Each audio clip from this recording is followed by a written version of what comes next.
artistas formadores de Sumapaz, estamos acá muy felices enseñando música a los niños, ofrecemos formación coral y formación sinfónica.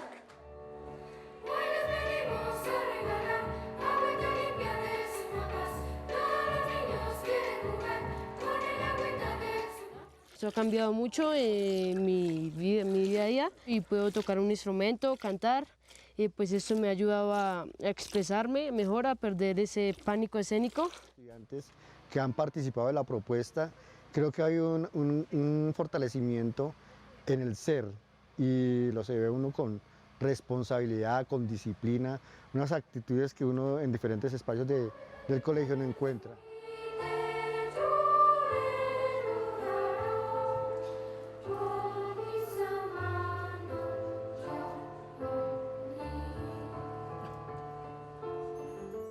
En un futuro quisiera seguir tocando, quisiera seguir en la música, seguir enseñándole a otros niños y a otras personas pues lo hermoso que es la música.